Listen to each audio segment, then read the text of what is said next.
कहते हैं जो लिखा है वही होगा, लेकिन अगर लिखा हुआ बदला जा सकता हो तो। भाग्य हमने अपने ही एक्शंस के द्वारा, अपने ही कर्मों के द्वारा हमने लिखा है। But in a world driven by science, logic and evidence, can these ideas still stand the test of reason? मेरे सिवा कुछ और है ही नहीं. If you cannot see God in all, you cannot see God in all. Can extraordinary spiritual experiences be verified? भूलना फिर भटकना, फिर अटकना. So no soul is eternally damned because every soul is eternally good. Every human being has only one destiny, and that is God. And nobody can take that away from him. करोड़ों लोगों की जो जनसंख्या है पूरे विश्व में, हर किसी को तो गुरु नहीं मिलते. कैसे ढूंढा जाए गुरु? Having a guru, a true guru in your life is a lottery ticket. If you have a guru in your life, you have everything. ये अवेकनिंग के लिए क्राइसिस जरूरी है क्या? No pain, no gain. कष्ट में भगवान की विशेष कृपा होती है. Average human being is looking for happiness in a world that doesn't exist. So if you can control the breath, you can control the mind. मेरे और आप में कोई अंतर नहीं है. The only अंतर is in the understanding. उत्तिष्ठत जागृत प्राप्य वरान्नि बोधत. Arise, awake and strive for knowledge. नमस्कार. कहते हैं जो लिखा है वही होगा, लेकिन अगर लिखा हुआ बदला जा सकता हो तो. Is destiny really fixed, or do our choices, our karma, and perhaps even divine grace have the power to rewrite it? For centuries, India has spoken about karma, rebirth, maharishis, and ancient wisdom. But in a world driven by science, logic, and evidence, can these ideas still stand the test of reason? और अगर हजारों साल पहले के महर्षि आज भी humanity को guide कर रहे हों, how would we even know? Welcome to the Indic Pen. Today, we are exploring one of the most fascinating intersections of spirituality, philosophy, and rational inquiry. Joining me today is Sanjay Agarwal ji, an engineer by training, a successful technology professional who spent years in the United States before embarking on a life changing spiritual journey. वे भृगु आश्रम के founder हैं और the divine light of Bhrigu किताब के लेखक भी हैं. उनकी किताब जीवनाड़ी महर्षि भृगु जी, क्रिया योग, डेस्टिनी और गुरु शिष्य ट्रेडिशन पर शोध करती है. लेकिन ये सिर्फ एक स्पिरिचुअल बातचीत नहीं होगी. हम उन सवालों को भी उठाएंगे जो शायद आपके दिमाग में है. Can extraordinary spiritual experiences be verified? Faith और ब्लाइंड फेथ में क्या फ़र्क है? अगर डेस्टिनी पहले से लिखी हुई है तो फ्री विल की जगह कहाँ है? और क्या साइंस और स्पिरिचुअलिटी एक दूसरे के ऑपोजिट हैं या फिर एक ही सच को अलग से देखने के नज़रिए? तो चाहे आप बिलीवर हों, स्केप्टिक हों या सिर्फ लाइफ के बड़े सवालों के आंसर्स ढूंढ रहे हों, this is the conversation you wouldn't want to miss. Let's dive right into it. नमस्कार गुरुजी, आपका बहुत बहुत स्वागत है द इंडिक पेन पर. प्रणाम जी. आपकी ये जो नई किताब आई है गुरुजी, I have been reading it and it's fascinating journey. It's a fascinating journey जहाँ पे साइंस और something that we consider non scientific, वो कैसे एक साथ एक जगह आते हैं और एक रेलेवेशन होता है, उस चीज़ का एक बहुत लाइव एग्जाम्पल देखने को मिलता है.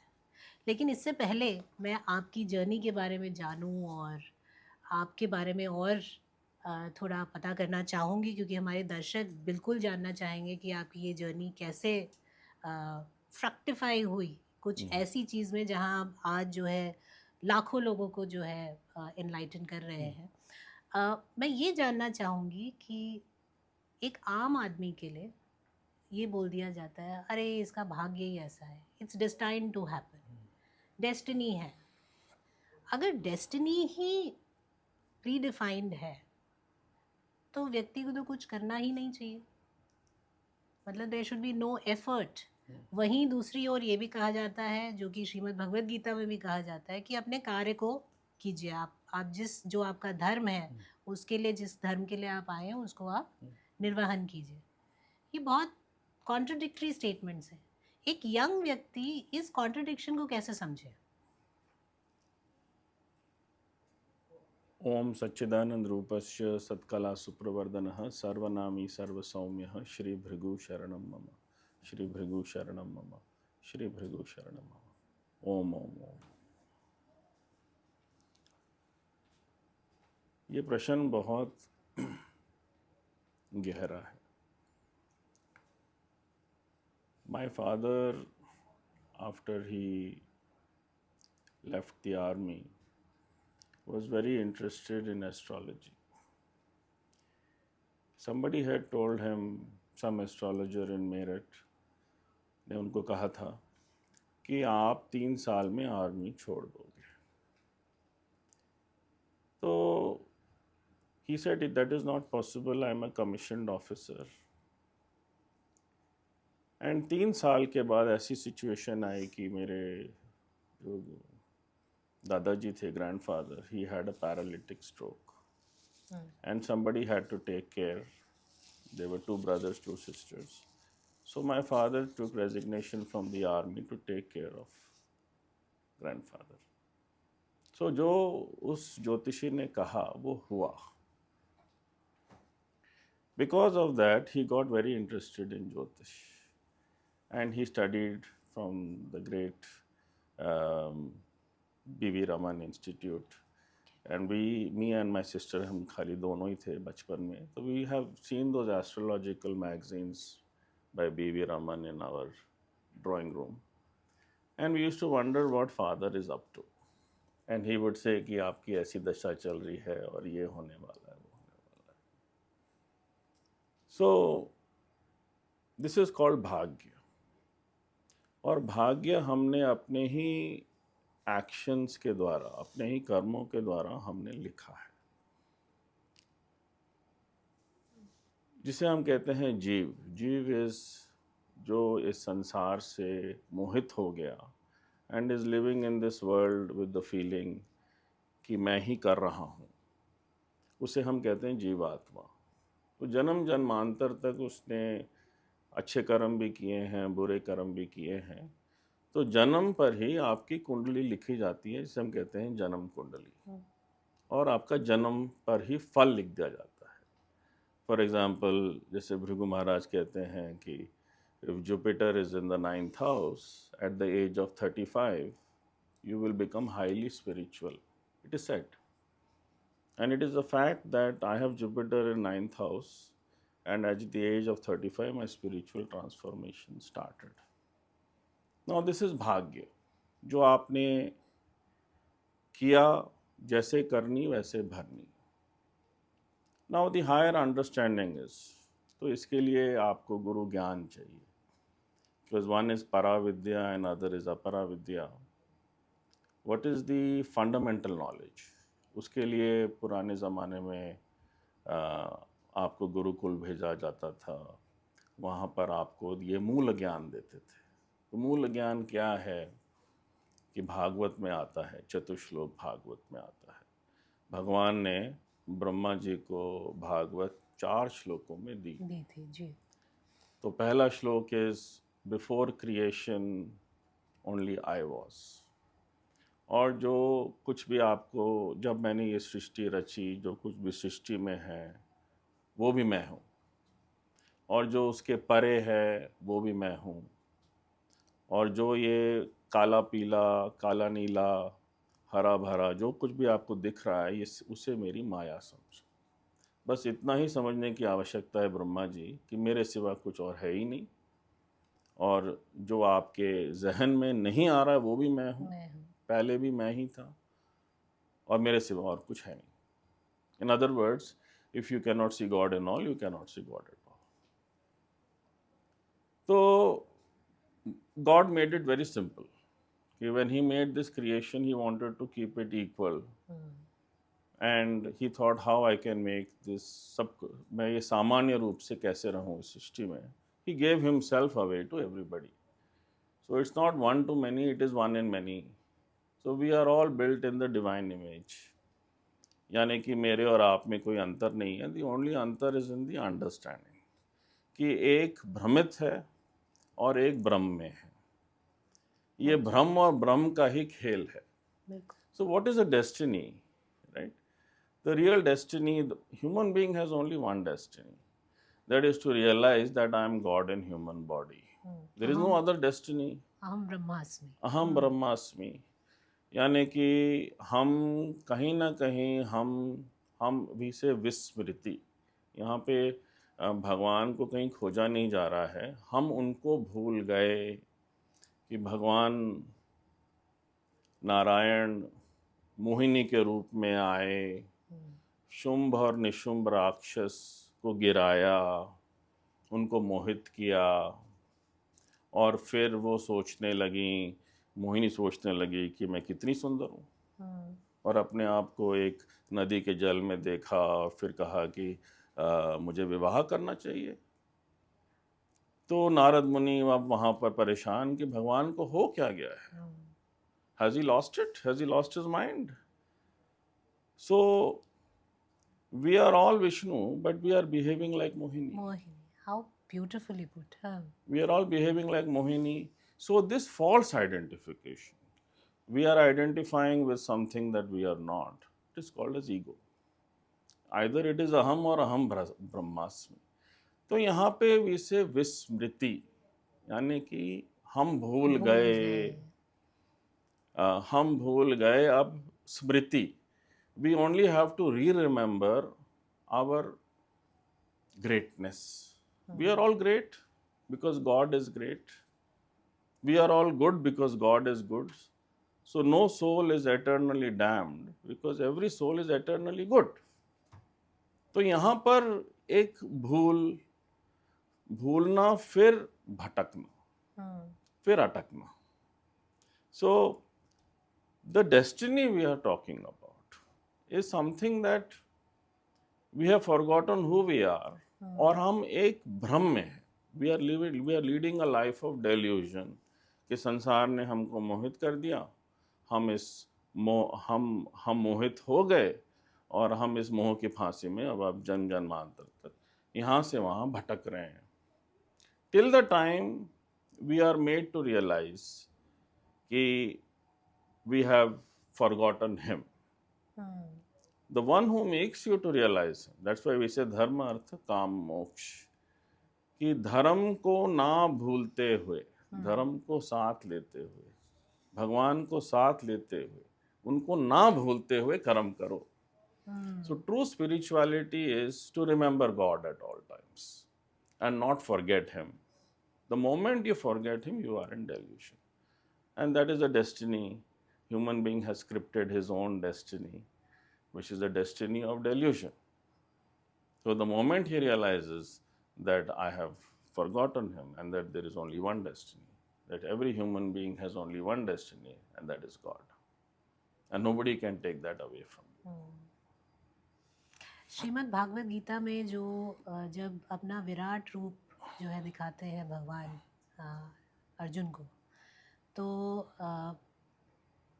यही एक्चुअली देखा जाए तो यही बोल रहे होते हैं कि जो भी तुम कर रहे हो वो मैं तुमसे करवा रहा हूँ. तुम अच्छा कर रहे हो तो इसका मतलब मैं ही हूँ जो कर रहा है, तुम बुरा कर रहे हो तो मैं ही हूँ जो कर रहा है, लेकिन जो फल भी भोगोगे वो भी मुझसे ही शुरू है. आपने बहुत ब्यूटीफुली जो ये प्रसंग यूज़ किया विष्णु जी और मोहिनी का, उससे इतना सिंप्लीफाई हो गया वो पूरा concept.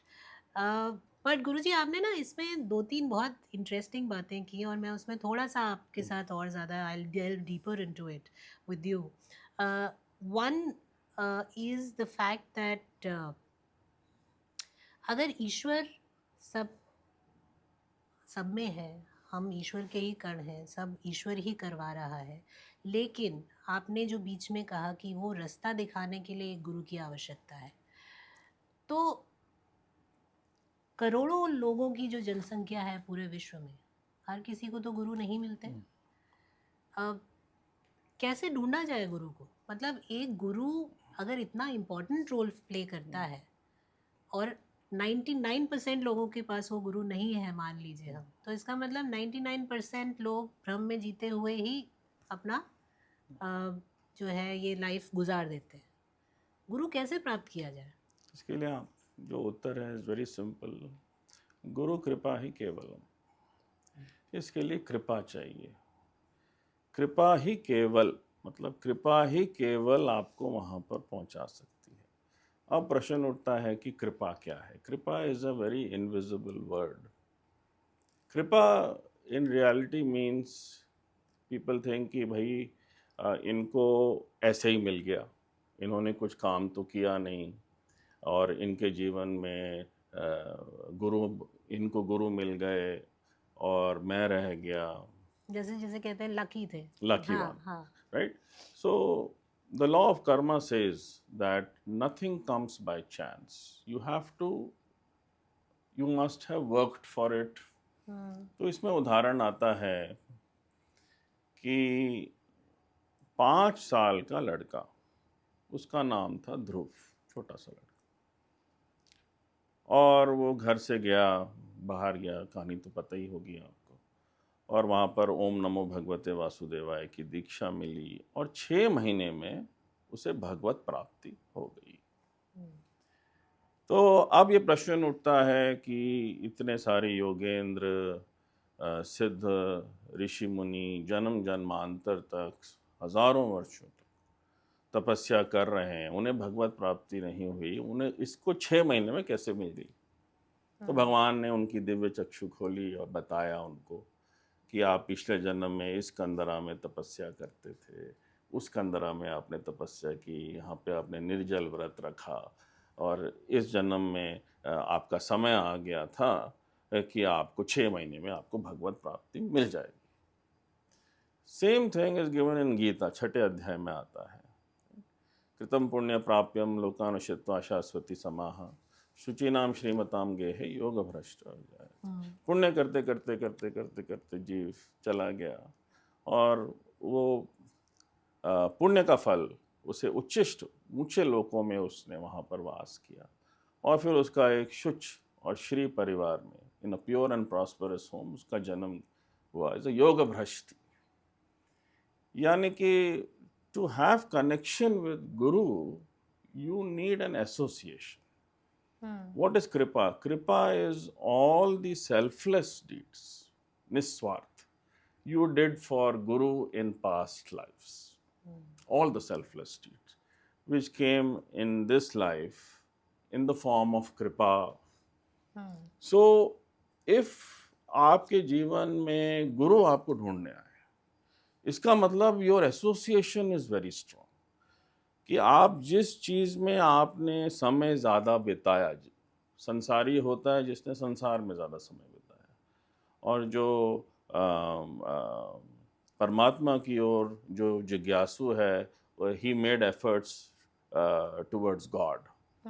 So in the same way grace, कृपा चाहिए, and grace is all sum total of all your efforts that you made in previous lives without any expectation, without any selfish motive, without any longing for fruits, which you call as seva.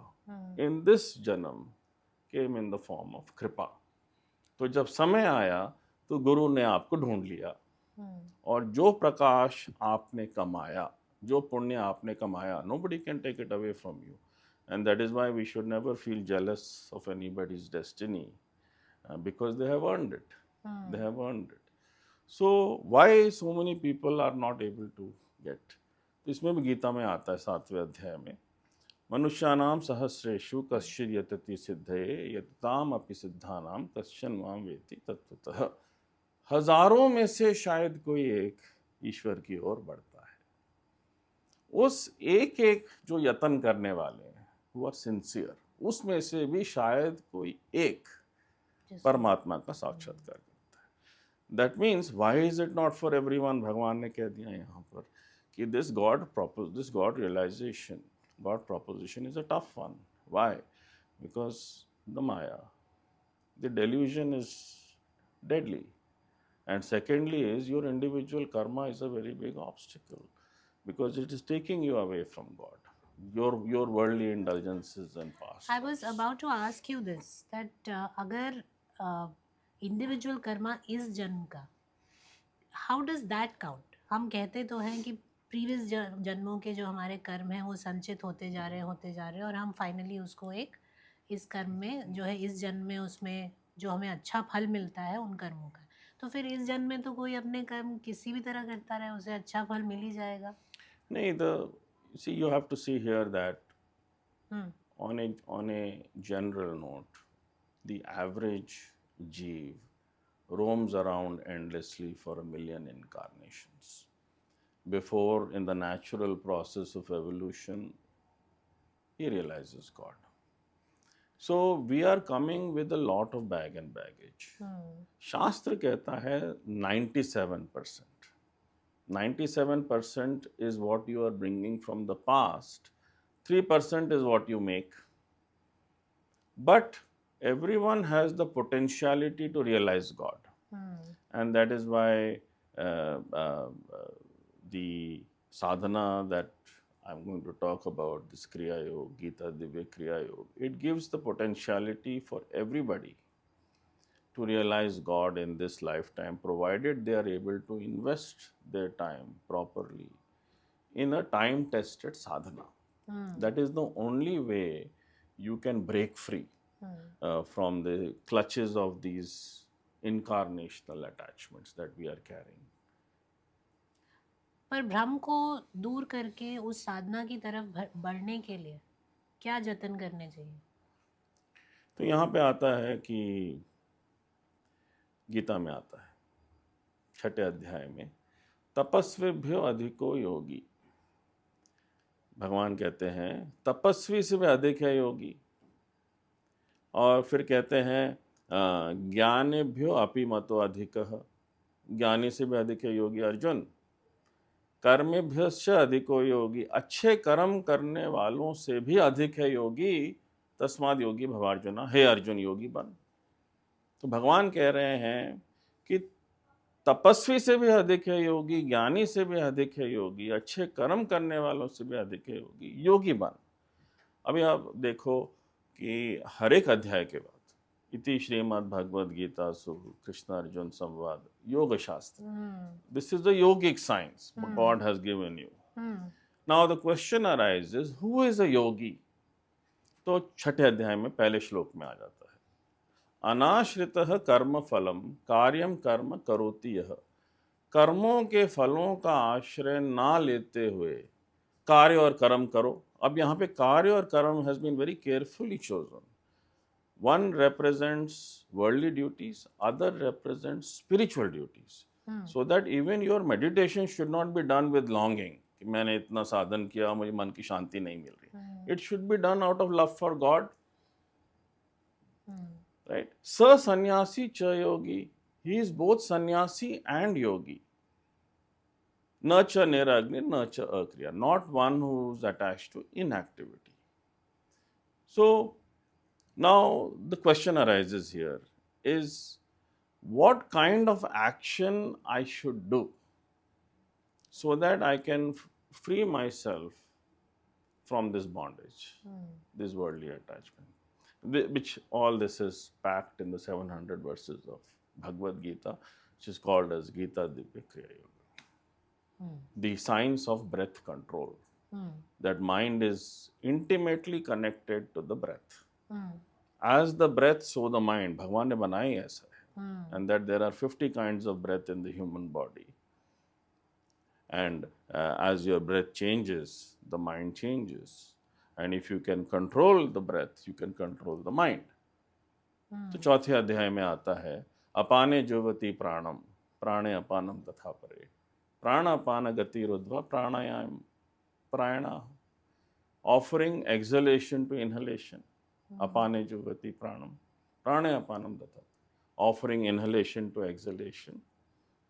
प्राण अपान गति रुद्वा, प्राण और अपान की गति शांत होती है, धीमी होती है। प्राणायाम परायण, हे अर्जुन इस प्रकार प्राणायाम कर।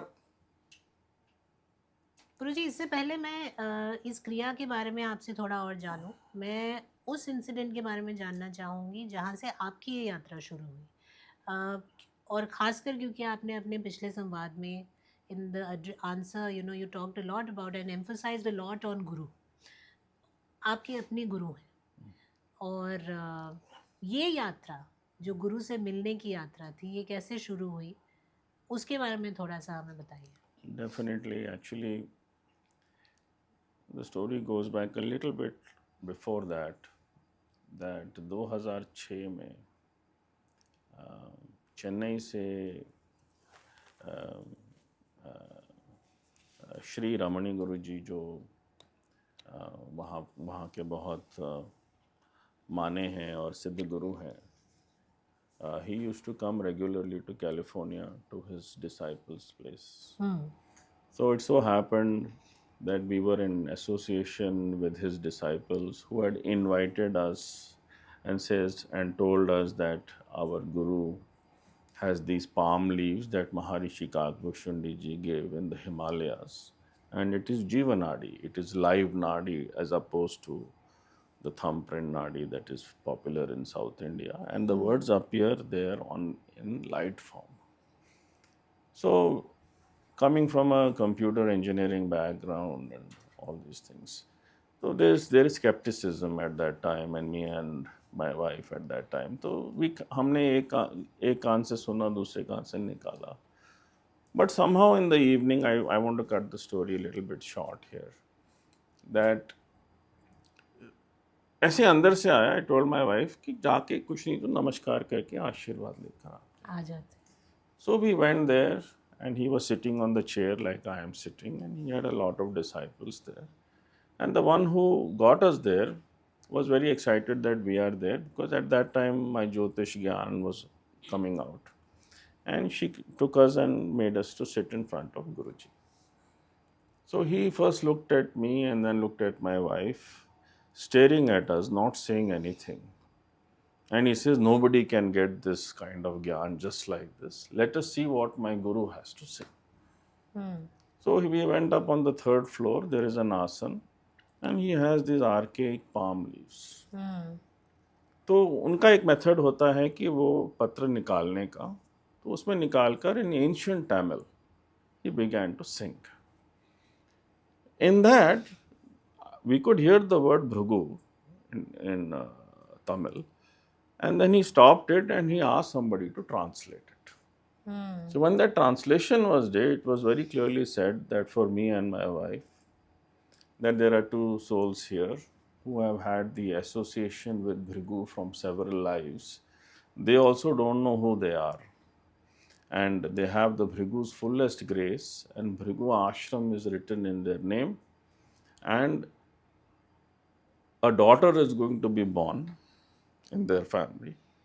And when she comes, she will get the Bhrigu Ashram with her. So we were stunned.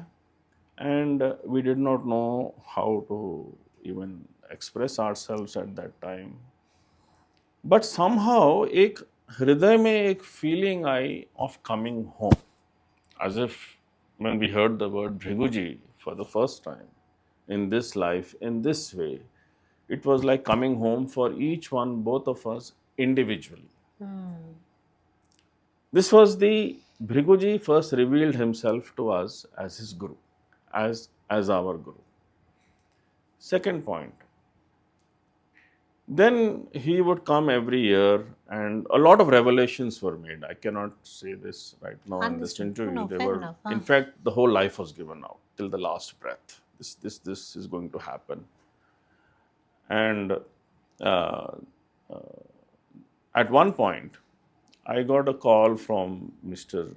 coming to Guru Mata Brahmajyoti Ji Baba Ji. I got a call from Delhi from a person by name Mr. Rajan Seth.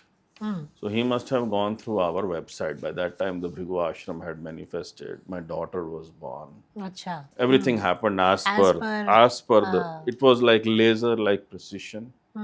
You know, and I'm coming from a computer engineering background where 1 + 1 = 2. 2, yeah. Right? So this is like, there is no if, no but. It was laser-like. Things happened. And he calls me and he says, Sanjay ji. I said, yes. आपका भृगु आश्रम है California में? I said, हाँ जी. I said, हमारा भी यहाँ पे भृगु आश्रम है हरिद्वार में. हमारे माता जी हैं, उन्हें हम बाबा जी बुलाते हैं. And वो महापुरुष हैं, वो तो बड़ी प्रसन्न होंगी कि आप उनसे बात करोगे. One random call comes. तो I said कि मैं साधारण सा, वो मुझसे क्यों बात करेंगी? He said मैं उनको ना एक बारी फोन करके I will call you back. So he immediately called me back and he says, बाबा जी आपकी प्रतीक्षा कर रही हैं कॉल के लिए, आप अभी फोन कर लें. तो I called up. First time, my first call is in this book. It is called as Call of Destiny. This is the chapter. I called her up and she said hello and I said, बाबा जी मैं भृगु आश्रम California से संजय बोल रहा हूँ. Her first sentence, अब समय मिला आपको मुझे फोन करने के लिए. तो I said मैं तो आपको जानता ही नहीं बाबा जी. सर ये नहीं कभी नहीं कहना कि नहीं जानते, जन्म जन्मांतर का रिश्ता है. अच्छा. I want to stop here. I'll give a flash. Later on, through this Kakabashundi Jivanadi, which Ramani ji, we have been visiting him every year after that many times. It came that my association with Guru Mata Brahmajyoti ji was more than five lives as a mother and son relationship. Oh. And then उसके बाद संपर्क हुआ, फिर phone पे बात होती गई, पर फिर भी एक मन में एक संशय था. She used to always say कि हरिद्वार आओ बेटा मुझको मिलने के लिए. तो आई वेंट टू रमणी जी जो आते थे कैलिफोर्निया कि आप काकभूषण जी से पूछें कि माता जी बुला रही हैं, हमें जाना चाहिए या नहीं जाना चाहिए. तो उसमें आ गया, पत्र में आ गया that mother is waiting for you on the banks of Ganges. You must all go there, the whole family. Then me, my wife, and my daughter was probably around close to a year and a half, choti thi, and my son. We went to Haridwar, and there we met Mataji. So here the Guru was waiting for us. And the interesting now facet is Bhriguji came first, and Bhriguji sent Babaji to us. He ensured that connection is again. Connection is there. That we get deluded by the physical body. So even the distances didn't matter because it all got diluted as soon as you got in touch. Yes. It's giving me goosebumps.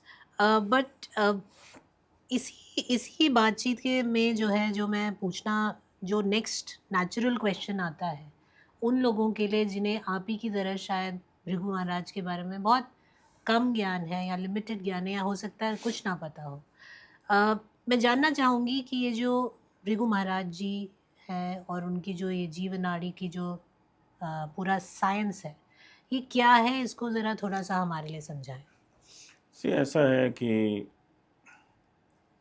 Bhrigu ji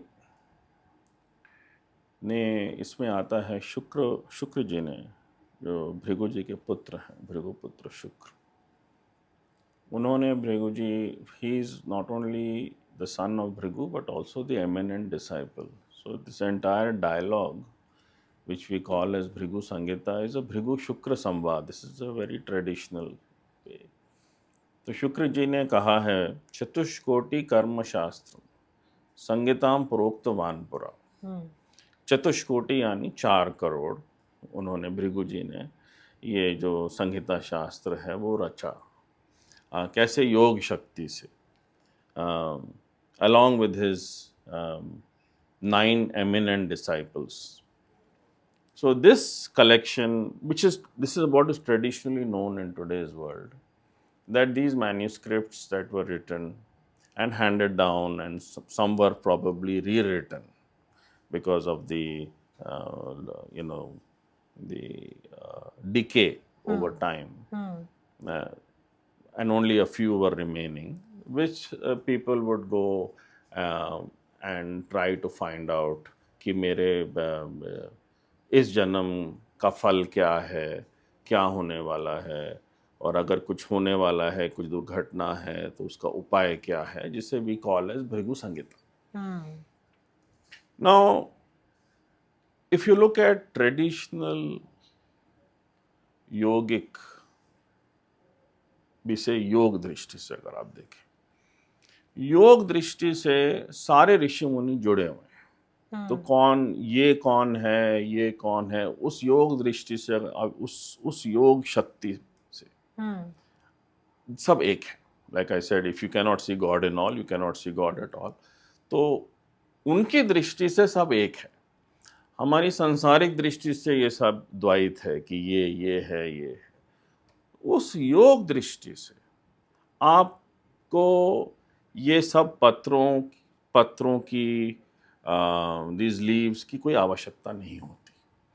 because जो त्रिकाल ज्ञानी होते हैं, they already know. जैसे आप आते हो, उन्हें पता है कि आपकी ये जो कर्म की जो लड़ी है क्या है, आपने कितने जन्मों में आपने क्या किया, और इस जन्म में आपका प्रारब्ध क्या है और क्या आपके लिए कितना लिखा हुआ है. They already know.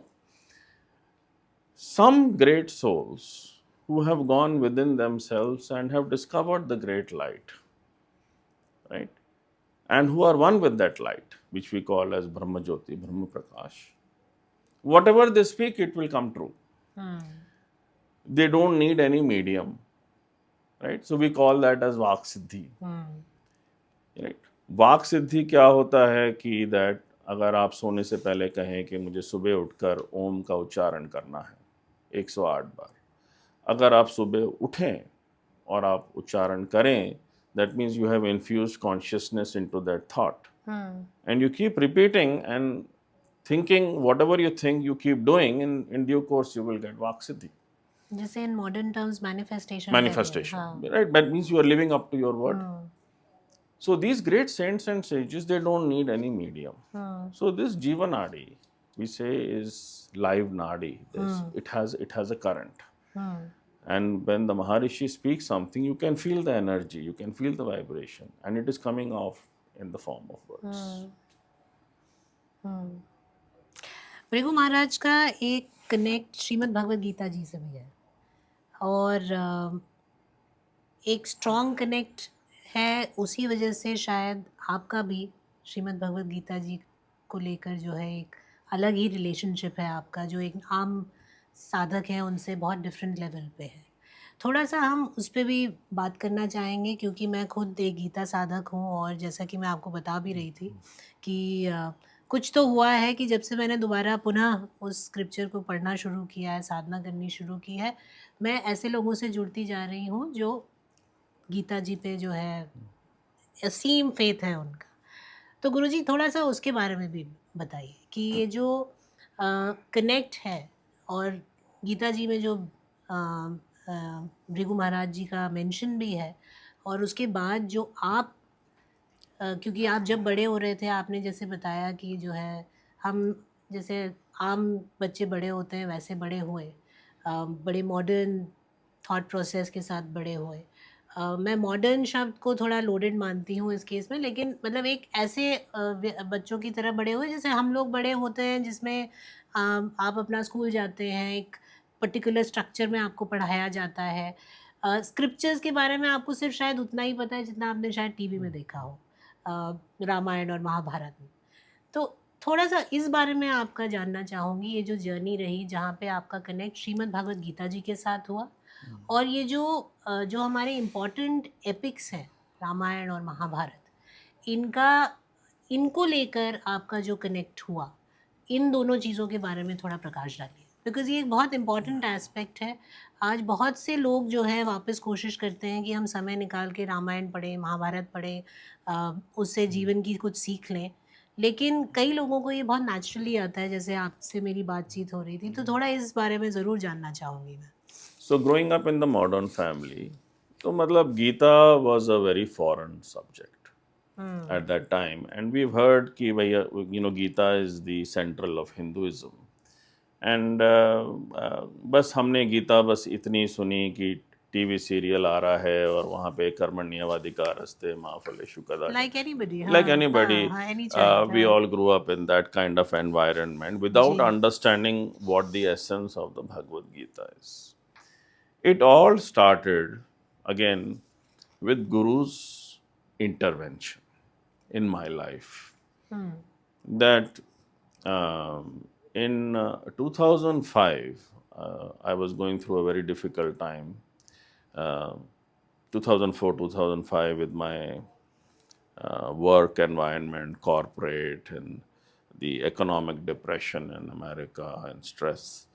And to find a way to calm myself down, I was searching for uh, uh, some kind of relief through meditation.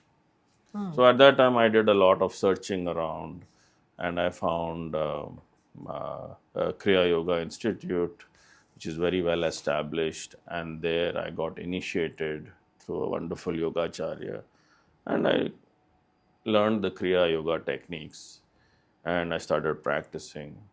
And during that time, and this is given in my book, I started to get a lot of illumination in my Bhumadhya. And I was very amazed, or I was very surprised, what is this change happening inside me? And during those years, and at that time, I had gone to the head of the institute, Paramhans Prajnananandji, and asked him also that, Guruji, in San Jose, I met him, कि आप ये तो साधन तो मिला है, but एक technique से मुझे बहुत ज़्यादा इल्यूमिनेशन हो रही है, तो I don't feel like doing the other kriyas. So he looked at me, he stared at me. They are all Trikal Gyanis. He said, your source is different. Continue whatever you are doing. Later on, after that, 2005-06, Bhrigu came. Then Bhrigu ji ke baad Baba ji aaye, Guru Mata Brahma Jyoti ji aaye. When Mata ji came, I'm telling you the connection with Gita. Why? Because it's a little convoluted, all these things in life. She said that there is a Bhrigu Darbar in Moga, which is near Ludhiana. वहाँ पे मैं उनको जानती हूँ. मैं आपको वहाँ पर भेजना चाहती हूँ. I want to know what Bhrigu Maharaj tells about you. तो उन्होंने उनको फ़ोन लगाया, and I went to Moga. So he has a silver box. In that, a Bhrigu Patra manifests, and he reads out. अगर उसमें है तो he will say आपका फल है, और जो भृगु जी बोल रहे हैं बता देंगे. At that time, when it was read out, the connection was given with Bhagavad Gita of mine.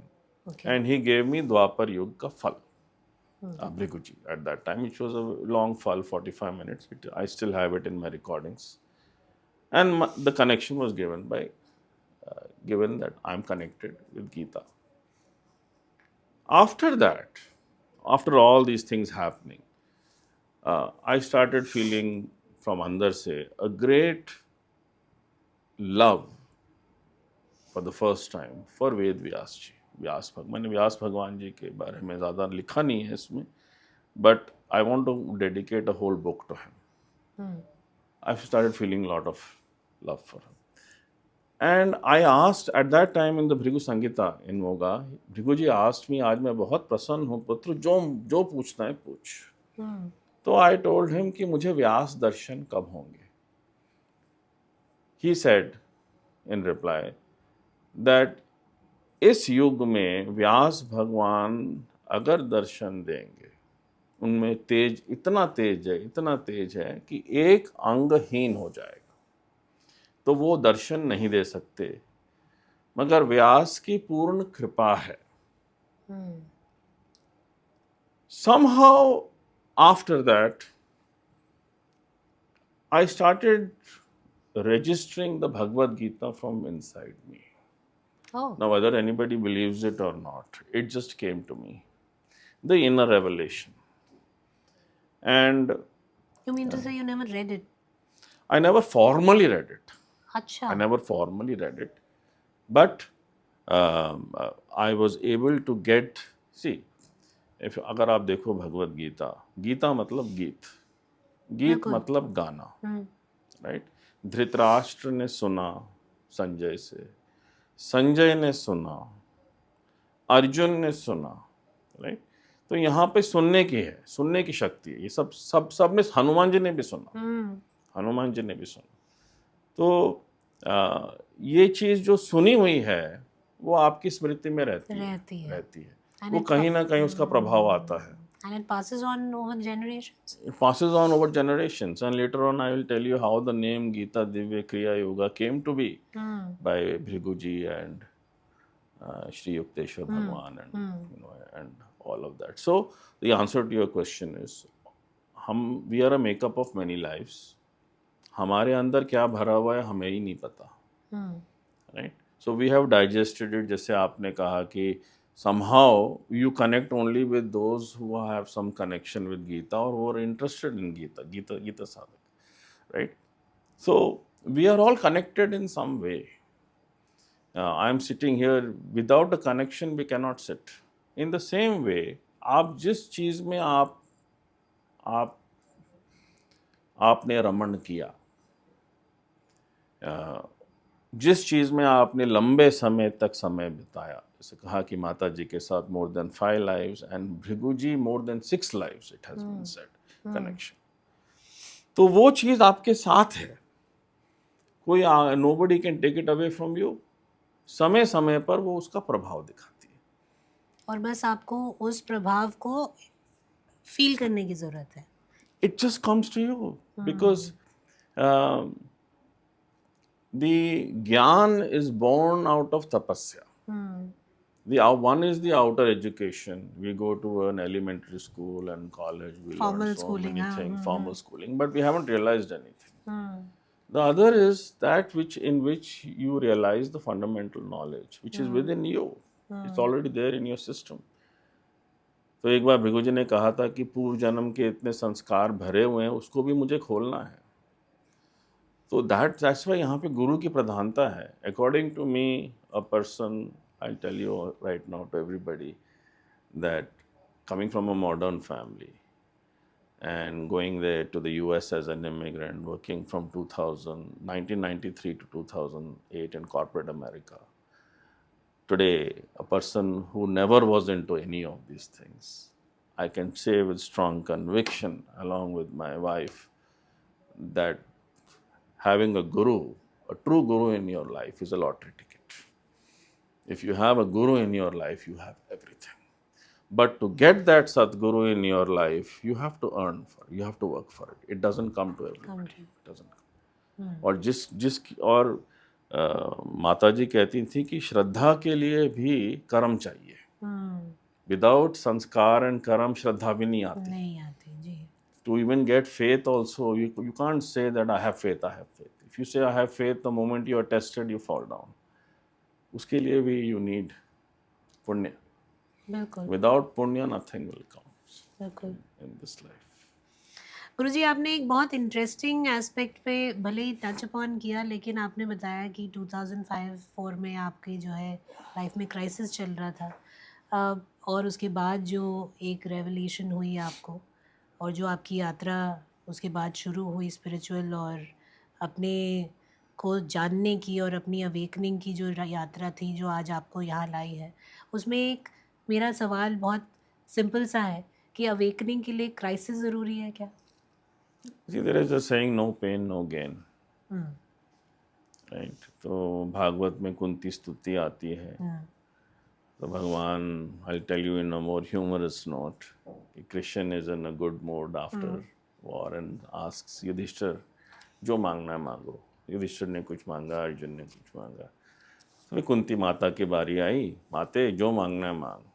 तो माता कहती हैं कि जो मैं मांगूंगी दे नहीं पाएगा केशव. मांग तो सही. तो बहुत बोलने पर माता ने कहा ठीक है, पक्का दोगे? कहते मुझे और विघ्न दो, मुझे और कष्ट दो. और remember, if somebody goes to an astrologer, what question you have, can you see when will I get more pain, more obstacles, when will I lose my job? Will anybody ask a question like that? She's asking कि मुझे और विघ्न चाहिए, मुझे और दर्द चाहिए, मुझे और कष्ट चाहिए. तो भगवान कहते हैं ये कोई चीज़ें मांगने के लिए, कुछ भी मांग सकती थी, ये क्यों मांग रही? लेकिन फिर तुम मुझे कभी छोड़ कर नहीं जाएगा. तो कष्ट में भगवान की विशेष कृपा होती है. Now I will tell you, अगर आपने Bhagavat, Shrimad Bhagavat, which is 18,000 verses Purana है, उसमें आता है शिव कृपा और विष्णु कृपा में बहुत फर्क है. शिव जी उसमें आता है कि शिव जी बहुत जल्दी प्रसन्न हो जाते हैं. जो आपको चाहिए आपको दे देते हैं। मगर विष्णु जी जो भी आप चीज चाहते हो वो नहीं देते। इनफैक्ट ऑन द कॉन्ट्ररी और विघ्न खड़े कर देते हैं ताकि जो भी है वो भी नष्ट हो जाए। और जब आपके पास कुछ नहीं रह जाता और आप अपने आप को उनके हवाले कर देते हो तब उनकी कृपा बरसती है। So the answer that everything happens for reason. तो कष्ट जरूरी है प्रभु Because प्राप्त करने के it's लिए। not that, it's just that the average human being is looking for happiness in a world that doesn't exist. So वो बहिर्मुखी से अंतर्मुखी करने के लिए भगवान को कुछ ना कुछ तो करना ही पड़ेगा ना। He has to put some obstacle there in order so that you come with it. This is my story. गुरुजी, कष्ट की बात की आपने, प्रभु कृपा की बात की आपने, गुरु के होना कितना ज़रूरी है उसकी बात की, कितना आवश्यक है उसकी बात की। लेकिन आपने कई बार जो है अपनी बातचीत में ध्यान की बात की है, मेडिटेशन की बात की है। बहुत सी क्रियाएं हैं, बहुत से लोग बहुत तरह की क्रियाओं को फॉलो करते हैं, अपने श्वास पे वो करने की कोशिश करते हैं, ध्यान केंद्रित करने की। लेकिन मेडिटेट करना in the first place is not easy. मैंने कई बार ट्राई किया है और मुझे याद है कि हर बार मेरा जो है या तो कभी आंसू बहने लगेंगे या दिमाग इधर उधर घूम जाएगा। आप 1 सेकंड आंख बंद करके, मतलब कुछ सेकंड से ज़्यादा आप नहीं वो कर सकते। फिर कहीं बात करिए इस बारे में तो ये भी कहा जाता है कि ज़रूरी नहीं है आप आंख बंद करिए, भाई आप मेडिटेटिव स्टेट में कभी भी रह सकते हैं। मैं थोड़ा सा आपसे इसमें और थोड़ा गहराई पे बातचीत करना चाहूँगी कि ध्यान क्या है, मेडिटेशन वास्तविकता में क्या है, और जो ये क्रिया है ये कैसे लोगों को हेल्प कर सकती है, इसमें क्या होता है? इसमें तो बहुत सिंपल है that the root of all this yoga practice जी। starts from Patanjali. Tree. And that is, we say is Ashtang Yoga. Yoga has 8 limbs: यम, नियम, आसन, प्राणायाम, प्रत्याहार, धारण, ध्यान, समाधि। इसमें जो ध्यान है is called meditation. So meditation really means thoughtless state. But that thoughtless state doesn't come immediately. You have to work to get there. So when we say that we are in meditation, it is a loosely used word because the mind is still running all over the place. So you need some ramp up. So Patanjali has put it very simple: yam, niyam, the do's and don'ts, which a lot of people omit. कि जो चीज़ करनी चाहिए और जो चीज़ नहीं करनी चाहिए, इसे हम कहते हैं महाव्रत। These 10 vows that the yogi takes कि मैं झूठ नहीं बोलूँगा, I will not steal, ये सारी चीज़ें आ जाती हैं, right? तप, स्वाध्याय, ईश्वर प्रणिधानानि, which we say is the yam and niyam. Once you are established in yam and niyam, then you qualify to sit in asana. And then after that, it again boils down to pranayama, which I was talking about, is breath control. That if you can calm the breath, you can calm the mind, because the breath and the mind are causally connected. So you need some way to calm the mind down, and mind has its roots in prana. And this prana, this vibration of the prana, is very gross in the lower centers, and it becomes less gross or very, very subtle as the prana rises in the higher centers. So this whole science, which we call as yoga abhyas or yogic, spiritual yogic practice, is all aimed at calming the mind down. Now, Patanjali gives very good clues. He says Atha Yoga Anushasan, जो पहला आता है कि the foundation is Anushasan, means जो आप देखो, आपकी 5 इंद्रियां हैं, जो आप देखो, सुनो, कहो, सूंघो, उस पे संयम होना चाहिए। फिर योगस चित्त वृत्ति निरोध, what is the goal? To silence the waves in the chit, to silence the waves and the consciousness is called as yoga. And when you silence it, what happens? Tada drashtu swarupe avasthanam. आप अपने आप को देखते हो.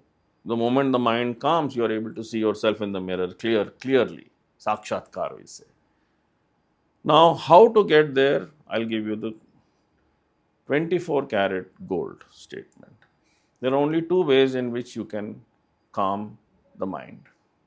Remember, the mind is the most difficult entity to conquer in the universe. Absolutely. And it comes in Bhagavad Gita. Arjun represents the sincere spiritual aspirant who is trying to conquer his second nature, who is trying to conquer his turbulence, is finding it difficult and cries out. छठे अध्याय में आता है, चंचलम मन Krishna प्रमाथि Balwad दृढ़म. Hey Krishna, after practicing for so long, my mind is still chanchal. It is so stubborn. टस से मस नहीं होता. तस्याहम निग्रहम मन्ये वायुरेव सुदुष्करम. So difficult to control. मनोवेग वायुवेग. मन वायु की तरह भागता है. Now here the esotericism is that mind is connected to vayu, breath. Right? So if you can control the breath, you can control the mind. The next verse, I'll give you 24 karat gold statement according to me in Bhagavad Gita. Bhagwan Vach. असंशयम महाबाहो मनो दुर्निग्रहम चलम. भगवान ने affidavit sign करके कह दिया, without any doubt, हे महाबाहो, हे Arjun, I concur with you 100%. मनो दुर्निग्रहम चलम. मन को शांत करना बहुत मुश्किल है. Now, he gives you now two keys in which you can calm the mind. अभ्यासेन तु वैराग्य. अभ्यासेन तु कौन्तेय वैराग्येन च गृह्यते. अभ्यासेन तु कौन्तेय वैराग्येन च गृह्यते. But hey Kunti Putra, it can be conquered by two things, abhyas and vairag. Now what is abhyas? Abhyas is the continuous repeated efforts of this practice as given by Krishna to Arjuna. Gita Divya Kriya Yoga. As given by Bhagavan to Arjuna. The continuous repeated efforts to calm the system down. Followed by non-attachment to world. मतलब आप you are meditating in the morning and during the day you are indulging in worldly pleasures. So along with the tonic you are taking dope. Surely you will dilute the tonic. So along with your sadhana you have to practice non-attachment to world. The moment जैसे ही वैराग होता है वैसे ही परमात्मा का साक्षात्कार होता है. और जैसे परमात्मा का साक्षात्कार होगा वैसे वैराग और होगा. Because the more you get God perception, the less you are non-attached to the world. Now, same thing comes in Yoga Darshan, Patanjali. Abhyas vairagyabhyam tanni nirodh. So you can calm yourself, calm the mind down by two things, abhyas and vairag. अब आता है कि how long should I do this practice? Tatra sthito yatno bhyasa. Stillness of mind comes through continuous meditative practice. Now it comes, how long? Satu dirgha kalam. This practice should be done for long period of time. Maybe few incarnations. Nairantarya. It should be done daily without any interval. It should be like breakfast. Right? Satkar, there should be love and devotion for Guru and Sevito and Seva Bhava. फिर दृढ़ भूमि आता है, पातंजलि कहते हैं. Then you will not be shaken from the practice. You will be firmly grounded in that practice. Otherwise, you are still on shaky ground. You can fall down. That's why you find people start, and they stop. So, उसके लिए, to make it more grounded, you have to follow these keys. So, there is an approach. Now, the question arises, which everybody wants to know. What is the practice? So, that is to preserve the purity, we don't give away the technique. Because you need Guru Shakti to meditate. And फिर यहाँ पे गुरु की प्रधानता आ जाती है. That you need to get it from somebody who's carrying the light in the palm of his hand. A true Guru is one who doesn't promise you anything in the future. He is able to throw his light on you immediately. That is, and in his presence you will feel an energy. you will feel the vibration. You don't need any confirmation. True, true.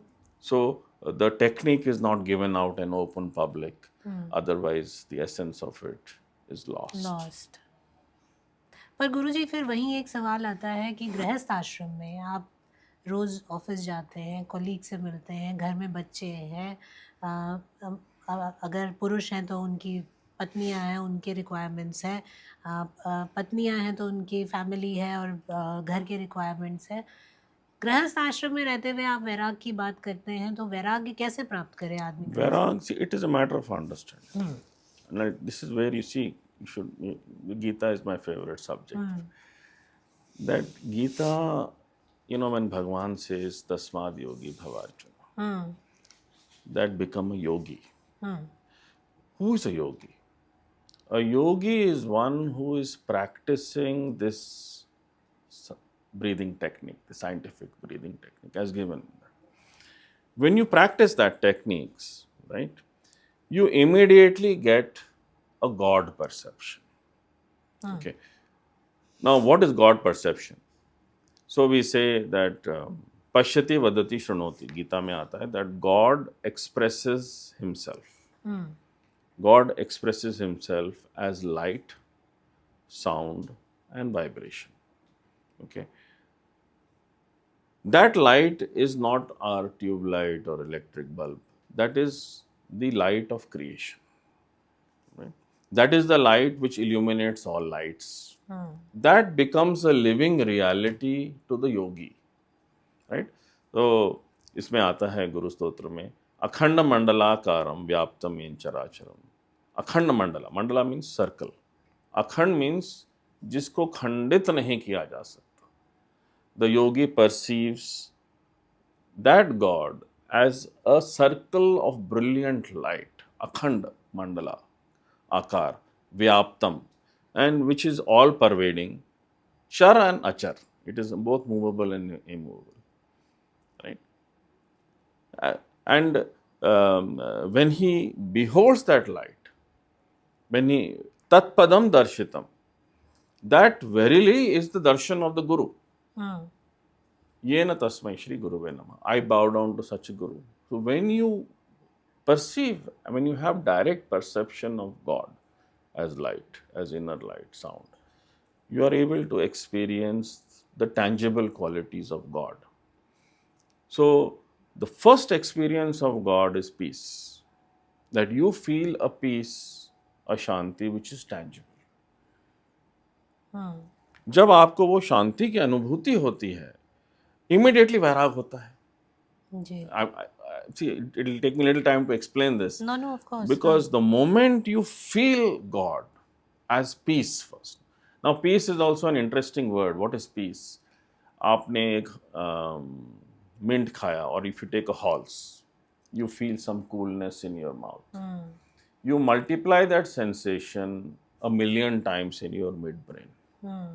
Right? And you feel the trickles of that peace going through every nerve channel in your body. A peace which is tangible, right?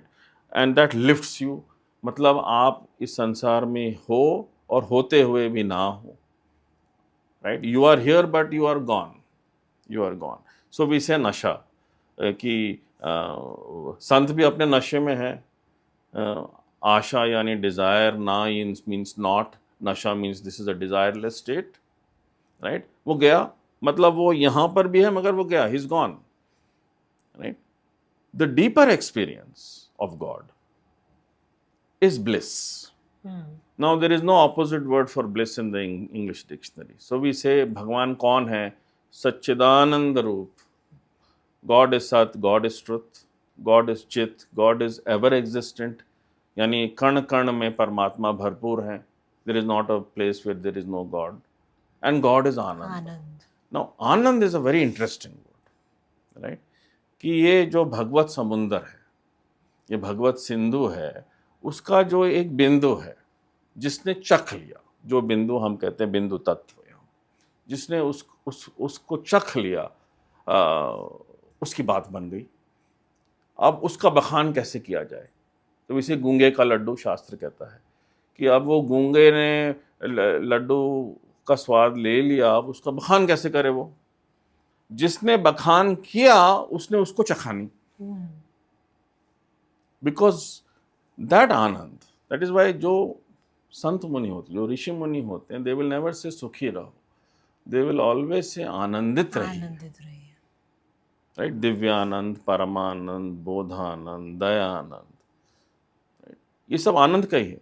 That God is the most thrilling in the universe, but to get him is not easy, right? You have to renounce the inferior joys of the world. Only then what is remaining is Shiva.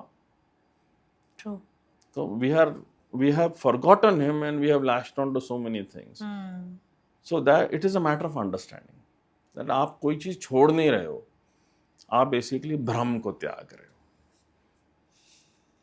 गुरुजी, पूरी कोशिश रहेगी कि इस भ्रम को हम भी कभी त्याग सकें. आपने एक बातचीत के दौरान एक बहुत इंटरेस्टिंग बात की कि जो इनलाइटेंड होते हैं वो जब आप कमरे में आते हैं वो देखते ही समझ जाते हैं कि आप मतलब आपके बारे में पूरा अगला पिछला सब समझ जाते हैं. तो उस बारे में मैं ऑफ कैमरा आपसे बात करूँगी, लेकिन इससे पहले मैं आपको जाने दूँ. And I am very sure कि आपने जो ये क्रिया की अभी थोड़ा हमें इंसाइट दी है, उसको जानने के लिए लोग ये किताब उठाएंगे.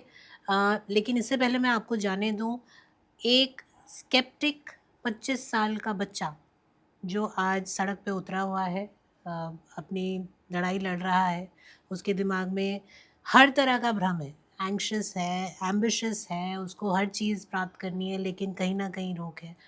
उसके बारे में आप क्या कहना चाहेंगे कि वो अपने स्केप्टिसिज्म को त्याग कर इस क्रिया को के बारे में जानते हुए या इसको प्रैक्टिस करने की कोशिश करते हुए गुरु ढूंढने की कोशिश, उसको आप क्या बताना चाहेंगे कि what if it is destined, what should he be doing to in order to ensure that he वो परम आनंद की अनुभूति कर सके और ये सब त्याग सके? Well, the only message here is that I myself am an example. At the age of 22, I went to the US with lot of ambitions and aspirations. And whatever destined for me, it came to me without asking. इंसान चाहता कुछ है और मिलता कुछ और है. That is my story. I never wanted all of this. I'm openly telling it. It came to me. It was told by Bhriguji, whether you like it or you don't like it, you have to accept it. It is your destiny. And for the 25-year-old youngster who is out there with all the worldly ambitions, you need prerana in life, you need inspiration. So that is why all these Rishi Munis, through their own mediums, they are trying to inspire everybody that there is something great out there, and that greatness is not outside, it is with and within you. Remember that the true Guru is within you. God is within you. No real Guru will tell you that come and bow down to me. The real Guru will tell you that bow down to your own self, that the Guru is within you. The journey is within you. So the inspiration is that there is something great within you, there is a great treasure within you, and to get there, there is a process. That process is called spiritual journey. And one who takes that step with firm conviction, with firm faith. When you are born, your mother says, so and so is your Masi. You don't go and question her and give me proof that she is my Masi. You don't say that. You accept that she is your Masi. And then later on, you realize the connection. In the same way, Shastra is Praman, Shastra is proof. All these great sages and saints who have realized the truth, they are telling us that go within you, there is something great. In the same way, we also went within our own selves and we discovered something great. And once you discover that, then the search for outer happiness ends. And you find contentment within your own self. Hari Om Tat Sat. इसी के साथ आपका बहुत बहुत धन्यवाद गुरुजी, आज हमारे लिए समय निकालने के लिए. एक बहुत इनलाइटनिंग इनिशियल कॉन्वर्सेशन कहूँगी, क्योंकि मुझे लगता है आने वाले समय में हम फिर मिलेंगे और फिर से बहुत सी बातचीत करेंगे। आपकी इस किताब के लिए आपको बहुत बहुत शुभकामनाएं। I as I said, you know, I started reading it and I already feel that I know you so well. And जो आप एनलाइटन करने की कोशिश कर रहे हैं, उस प्रकाश को आप और आगे बिखेरें। मैं चाहूँगी कि बहुत बहुत लोग उससे जो है फ़ायदा लें।